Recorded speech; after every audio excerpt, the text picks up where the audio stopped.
Welcome to this video. I'm going to review the last chapter of this issue of Economic Geology, which is chapter 17. It's about gold copper porphyry deposit called Cerro Vetas, which is located in middle Cauca belt in Colombia. What really stands out in this study are a few innovative angles. First of all, the high-resolution geochronology. The authors use laser ablation zircon dating to nail down the timing of intrusion and mineralization to somewhere between 765 to 737 million years ago. And this places Cerro Vetas right in the heart of Middle Miocene magmatic flare-up, which defines the Middle Cauca belt's metallogeny. Second is that they distinguish two separate potassic alteration phases, an early biotite dominant event and a later K-feldspar overprint. This detailed paragenesis provides a clearer window into the thermal and fluid inclusion and fluid evolution of the system, which is quite critical for targeting high-grade cores. And the third thing is that they map out multiple types of breccias, including a post-mineral diatreme breccia pipe. And what is interesting is that breccia includes clasts of already mineralized porphyry, and it's a clear indicator that it postdates the main intrusive phases and yet still has gold mineralization. So this suggests a separate, possibly epithermal overprint, which tied to faulting and fluid reflux.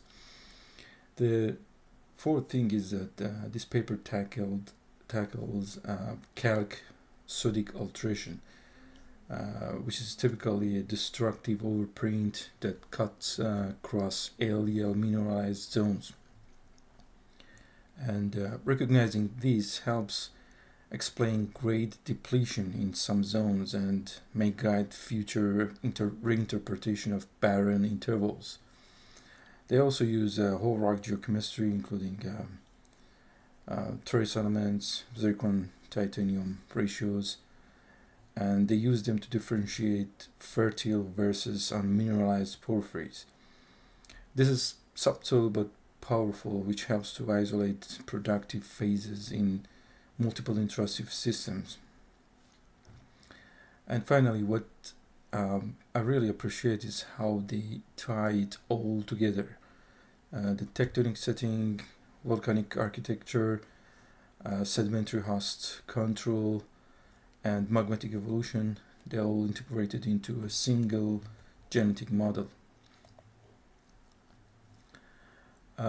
Unlike many porphyry copper belts that track clean magmatic arcs, like the Andes or the Southwest Pacific, the Middle Cauca belt in Colombia is different.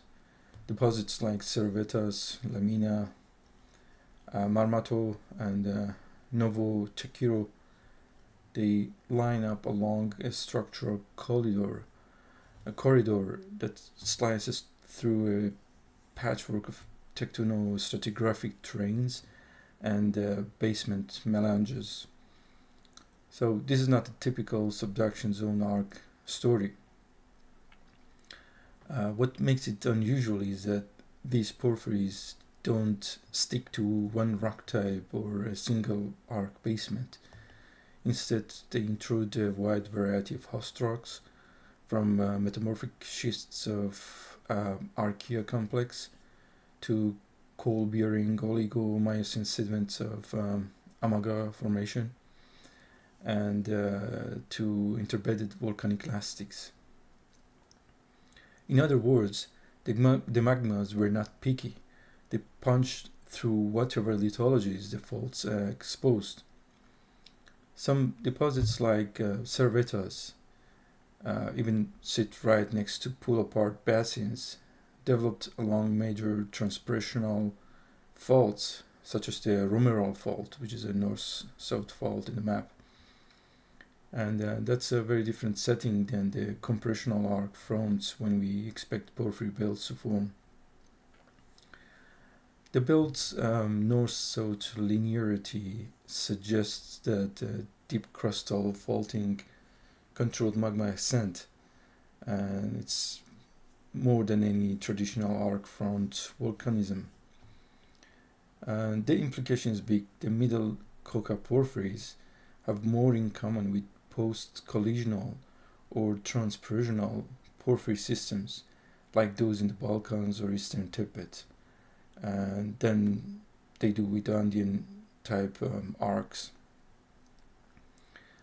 So for explorers, that means strategies need to change. Here, the focus is on fault-controlled magma conduits and also breccia dominated traps and epithermal overprints, not just shallow arc intrusions. One of the most interesting things about Cerro Vetas is where it's placed. Instead of a neat volcanic arc setting, the porphyry stock intrudes right at the structural and lithological boundary, as we said, between different crustal blocks. We have the Cretaceous oceanic basement of Archaeocomplex. We have Miocene sediment volcanic units of Amaga Formation and the overlying andesitic flows. And they're all stitched together by a network of major faults like Yuntas, Troya, and Castano. And the main porphyry centers, Cerro Vetas, Northwest Breccia, and Chisperos, they form a cluster of intrusive and eruptive activity. This tells us we are looking at repeated magma injections and multiple brecciation stages rather than just a single intrusion. Even more unusual is the presence of diatreme breccias right next to porphyry stocks, which is an evidence of explosive hydrothermal venting side by side with magmatic intrusions, which you don't often see in classic porphyry camps. If we look at the cross sections AA prime, the porphyry body sits shallow, perched just above the basement contact, and that suggests a mineralization formed close to the pillar surface, and that erosion may have removed much of the upper system, which is a critical piece of context for exploration and 3D modeling. If you compare this area to typical porphyry systems, in many Andean deposits, you find deep-seated batholiths intruding more uniform volcanic arcs. Here at Cerro Vetas, by contrast, the system is jammed into a geologically chaotic jigsaw puzzle, where crustal permeability, recycled magmas, and overprinted fluid events dominate the picture. So what are the exploration implications? Cerro Vetas is not just a porphyry cupola, it's a hybrid system. It's a porphyry plugged into a structural trap overprinted by breccias and epithermal style overprints.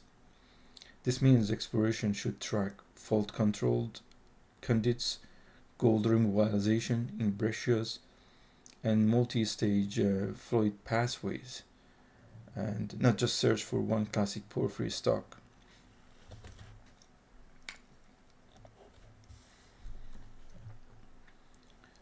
And here we have a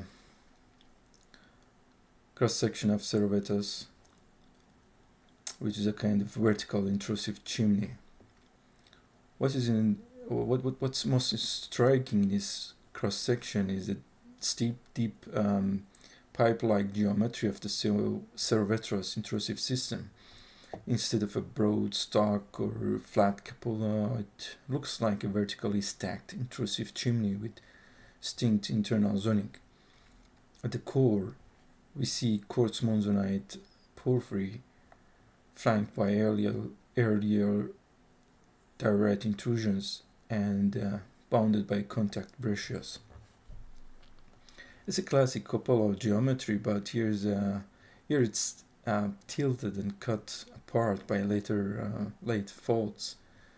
Even more unusual are the diatreme breccias that slice straight down through the system from the surface stocks all the way into the Cretaceous basement.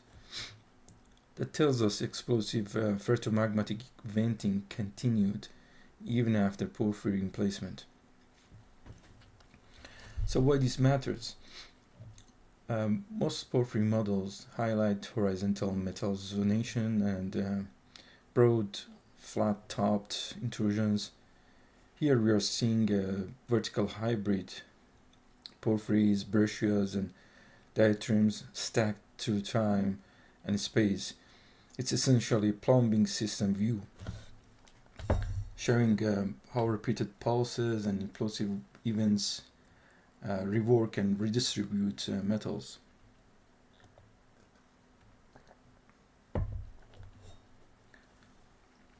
Let's walk through the alteration patterns seen in Cerro Vetas, because they tell us a story that is both classic and unusual. Panel A shows biotite dominant potassic alteration. This is deep, high temperature core style where we expect in porphyries. But what's remarkable here is how intensely it's preserved, with all salvages and pervasive replacement, which is suggesting really robust magmatic fluid flow.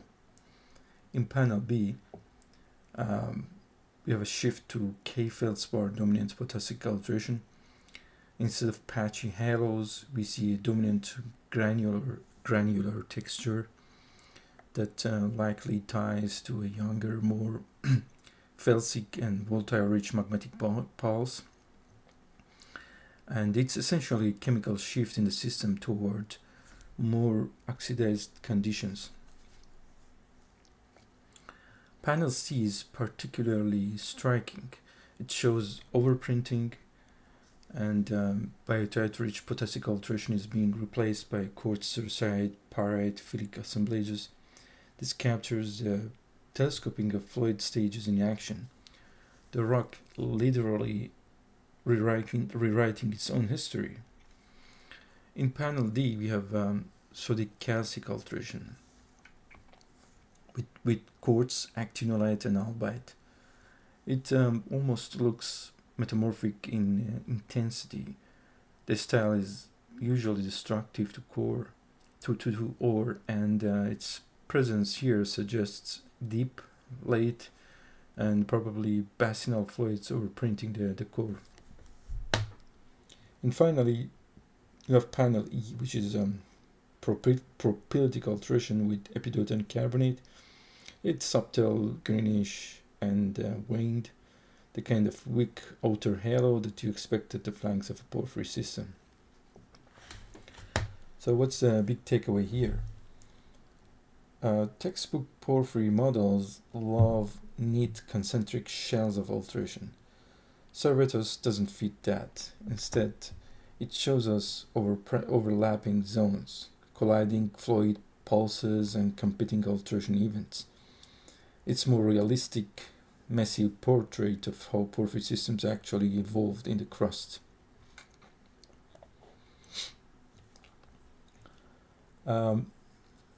What stands out here in this picture, which is a metal zoning, is the way potassic alteration and metals are stacked, but not neatly zoned. First of all, we see two flavors of potassic alteration. At depths, we have biotite dominant zones, which are strongly tied to copper mineralization. Shallower, the K-feldspar dominant zones are more gold-rich, but instead of smooth concentric halos, the gold and copper shells are offset. That tells us fluid evolution, brecciation, and overprinting disrupted the classic metal zoning model. In the core, potassic zones are heavily overprinted by phyllic alteration, which is cerussite and pyrite. Normally that destroys copper grades, but here gold values remain high, meaning gold either survived or was added later. And this is a clue that Cerro Vetas wasn't built in one magmatic hydrothermal pulse. It was overprinted by multiple fluid and structural events. At depths and toward the margins, we have calc-sodic alteration, which is actinolite and albite mostly, and it wipes out copper grades almost completely. This style of overprint is predictable, though a tight outer halo that explorers can use as a vector back toward the ore core. And then there's the shape of the gold shells with more than 0.1 and 1 gram per ton envelopes, which hug the intrusive center, but they're not symmetric. Instead, they're biased to one side, clearly controlled by faults and breccia pipes, not just magma diffusion. So, the takeaway is that Cerro Vetas doesn't fit the neat concentric porphyry model. Instead, it's a geological palimpsest. We have potassic cores, phyllic overprints, calc-sodic fronts, and asymmetric metal shells, all written over each other by late faulting and explosive brecciation. Let's break down what makes these vein textures at Cerro Vetas both classic and unusual. We have panel A. It shows early magmatic fluid and early magnetite only veins which are cutting across the pre-mineral of Porphyry. These are the very first breeze of the hydrothermal system, which is barren, high temperature, and signaling magmatic degassing before metals started moving. What's unusual here is how well preserved they are. Usually, shallow erosion wipes out this early stage, but here they remain intact, and they give us a rare look at the deep plumbing system. In panels B and C, we have a transition to quartz-rich stages. The A-type coarse stockwork veins in panel B is a textbook porphyry. They're dense, pervasive, and tied to strong magmatic fluid flow. But in panel C, we see B-type veins with centerline pyrite and chalcopyrite cross-cutting the A-type's veins. The sharp overprint tells us something critical. Copper-gold deposition came in pulses after the coarse stockwork had already formed, and metal-rich fluids arrived later and rewriting the whole system. Panel D shows pyrite-dominant D-type veins slicing through both magnetite and A-type quartz veins. Normally, these veins mark late acidic fluids in phyllic zones, but here they clearly exploit earlier vein textures and vein networks. Instead of destroying earlier textures, they reuse them, which is a sign of reactivation, either during cooling or tectonic stress. Panels E and F capture the late calcic-sodic overprint. In panel E, you can see coarse actinolite albite veining, while in panel F we have coarse calcite epidote veins with epidote carbonate halos crosscut both A and type and B type veins. So these late fluids exploited pre-existing weaknesses and hybridizing earlier generations and further complicating the paragenesis.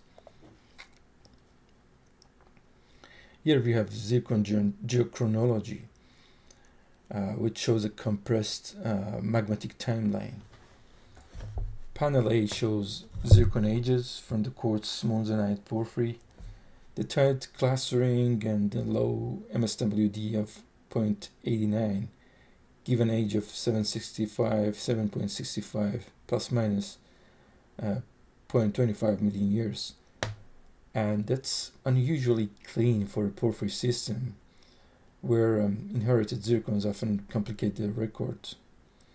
This suggests a single rapid crystallization event from a homogeneous melt.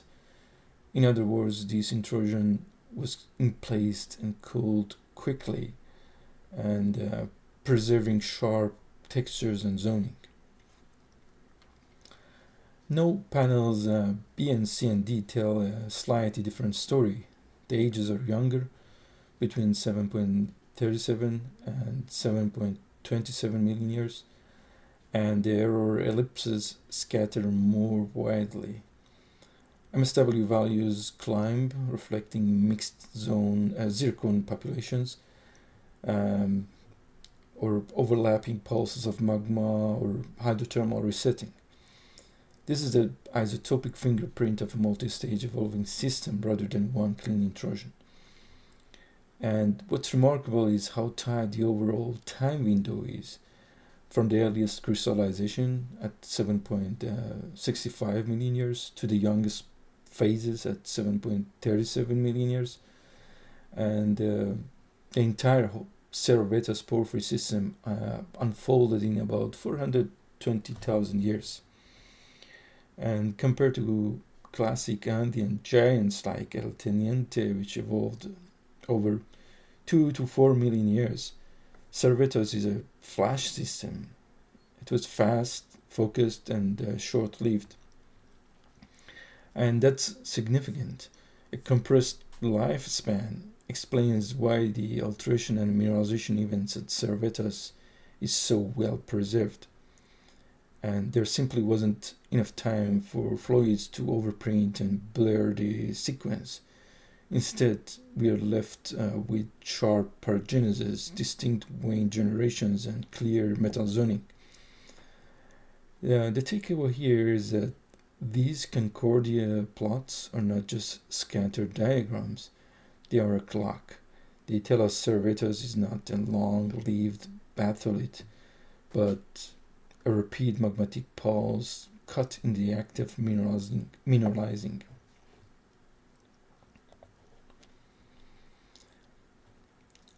Here we have timing magmatism across the middle Cauca belt. Let's start with the western tectonic realm.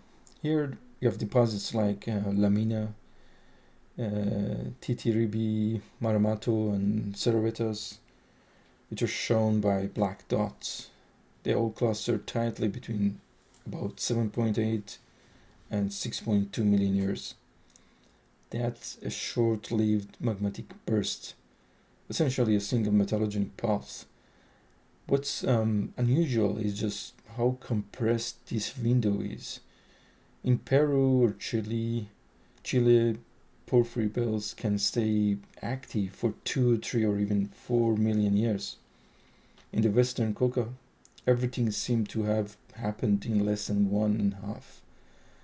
And this points to a flash-style porphyry factory, likely linked to slab rollback or crustal extension after terrain accretion.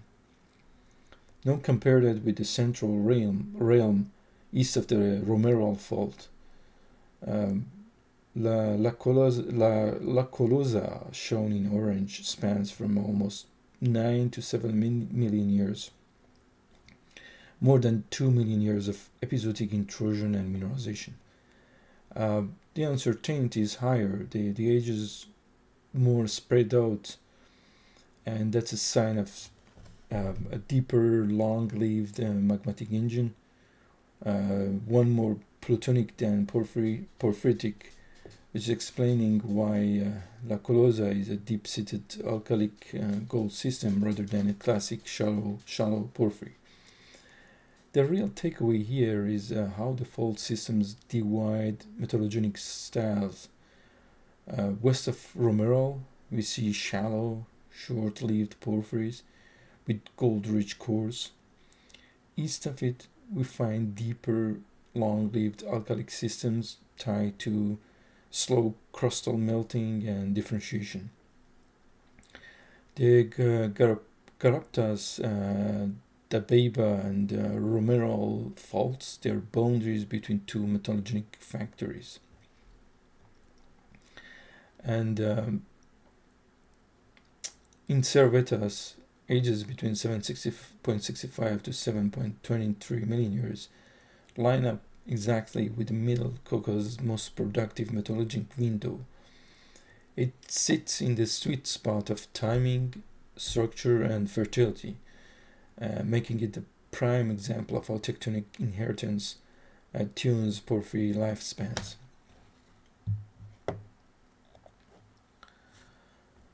Here's the key geological insights and takeaways. Let's close by pulling together the big picture.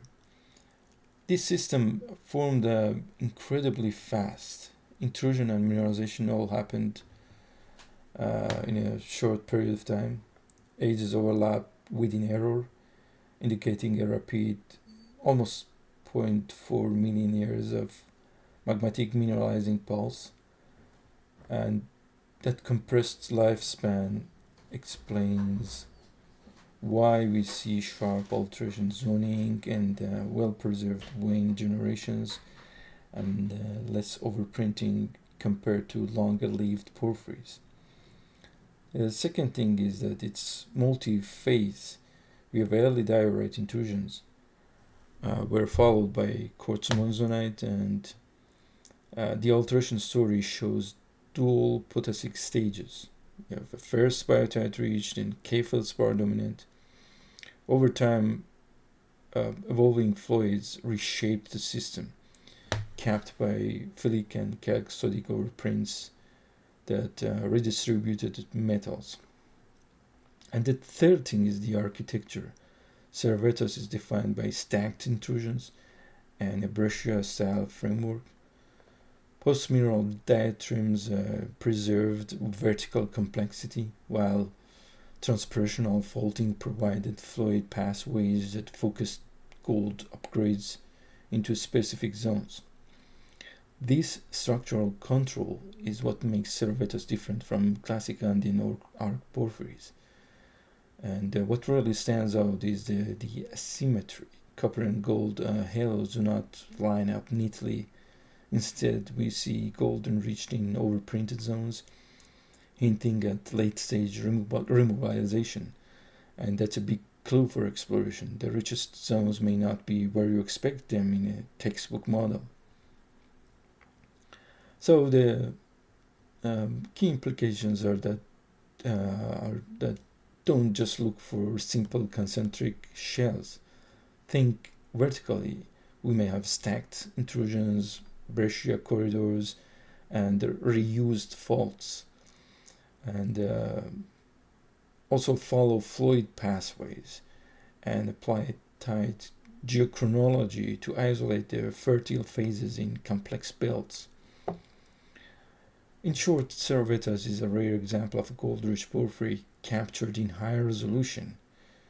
It's a system that formed fast, evolved dynamically, and preserved the evidence of its fluid and magmatic history in a way that makes it both geologically fascinating and highly instructive for exploration. Thanks for watching.